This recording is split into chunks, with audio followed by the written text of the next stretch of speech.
में आयशा घर के कामकाज में लगी रहती है, जबकि नौशीन बेगम उस पर हुक्म चलाती है। महम यह समझती है कि वह घर की नौकरानी है।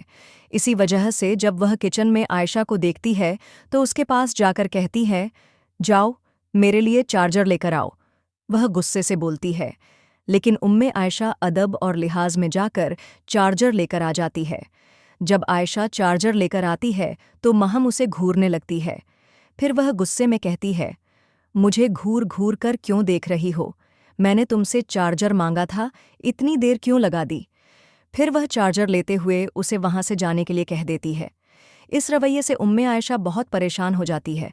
उसे लगता है कि घर के सभी लोग इस बारे में जानते होंगे, लेकिन महम का बात करने का अंदाज उसे बिल्कुल सही नहीं लगता। नौशीन बेगम ने महम को सच्चाई जरूर बताई होगी, लेकिन वह फिर भी आयशा पर दबाव बनाए रखना चाहती है ताकि वह खामोश रहे और किसी किस्म की बहस न करे। परेशान होकर उम्मे आयशा वहां से चली जाती है, जबकि महम भी गुस्से से वहां से चली जाती है। जब फुरकान इस पूरे माहौल को देखता है तो उसे यह सब बिल्कुल अच्छा नहीं लगता। वह महम को आवाज देकर रोकता है और कहता है, महम, क्या तुम जानती भी हो कि वह कौन है? इस पर महम नाटक करते हुए कहती है, जी नहीं, मैं नहीं जानती। तब फुरकान उसका परिचय करवाता है और बताता है, यह इस घर की बहू है, अजमीर की पत्नी है। इस दौरान नौशीन बेगम भी वहां मौजूद होती है। फुरकान नौशीन से पूछता है, आपने महम को उम्मे आयशा के बारे में क्यों नहीं बताया? नौशीन बात को टालने की कोशिश करती है और कहती है, मैं बताने ही वाली थी, लेकिन मुझे ध्यान नहीं रहा।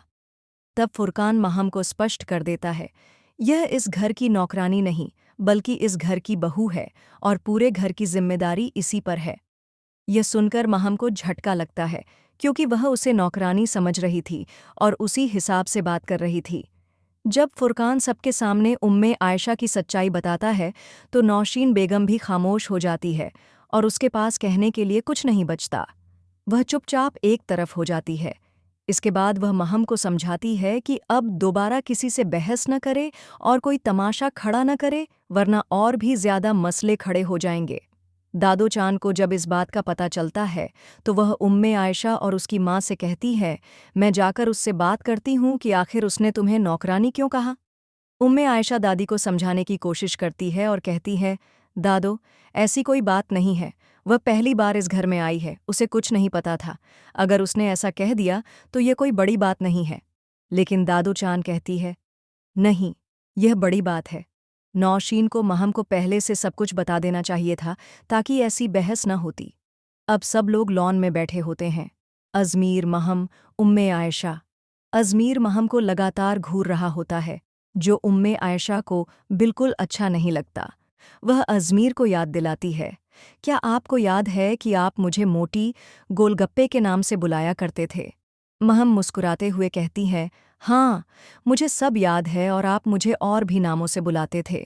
अजमीर यह भी कहता है कि तुम पहले से बहुत बदल गई हो, अब बहुत प्यारी और स्वीट लगती हो। इस पर महम भी कहती है, जी, आप भी बहुत प्यारे लग रहे हैं। जब उम्मे आयशा यह बातें सुनती है तो उसे बिल्कुल भी अच्छा नहीं लगता कि उसका पति किसी और से इतनी नज़दीकी से बातें कर रहा है। उसे लगता है कि अजमीर को उसके साथ रहना चाहिए, न कि किसी और लड़की के साथ बातें करनी चाहिए।